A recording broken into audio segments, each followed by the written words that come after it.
Bonjour, aujourd'hui je vais donc poursuivre nos études de cas avec en fait un contexte de tiers-lieu, deux associés qui viennent nous voir à Primaterra après un mois de création dans les environs, en Charente-Maritime, dans les environs de La Rochelle.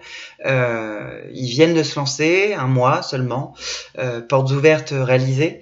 Et là en gros, ils ont besoin de réajuster le quotidien, définir une stratégie commerciale qui soit plus en relation et adapté aux réalités du terrain, parce qu'ils se sont rendus compte qu'effectivement entre l'étude de marché et la réalité, les personnes qui sont venues les voir au moment des portes ouvertes, il y avait des différences.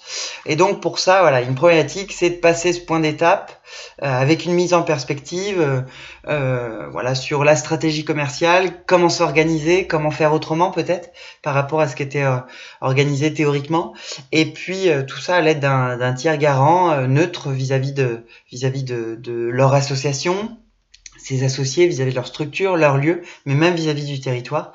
Et donc là, Primaterra est intervenu pour les accompagner.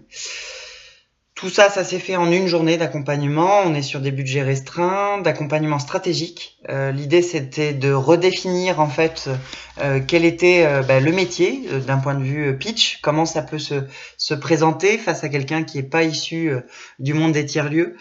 De prioriser aussi les publics cibles, parce qu'effectivement, comme je le disais, les portes ouvertes avaient démontré que le public prioritaire initial n'était pas le bon. Donc, comment on fait dans ce cas-là? Donc du coup, un travail là-dessus.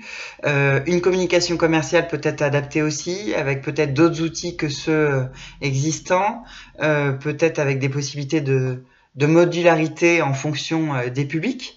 Et puis, retrouver de l'équilibre. Ça, c'était extrêmement important, l'équilibre entre les objectifs professionnels et les objectifs de vie des associés. On est dans le cas en fait d'un tiers-lieu en coopérative. Et puis quels sont les objectifs de la marque concept également, donc du lieu aussi à proprement parler, le lieu partagé, donc avec sa propre communauté, son propre groupe d'utilisateurs. Et puis enfin, pour terminer, avoir quelques billes pour lancer ce plan de communication commerciale, la fourniture de contacts utiles pour la prospection, aussi bien au niveau institutionnel que des clients potentiels. Voilà, donc ça c'était notre deuxième cas, donc par Primaterra, dans le cadre de l'accompagnement d'un tiers-lieu un mois seulement après sa création. À très bientôt pour les études de cas suivantes. Merci, au revoir.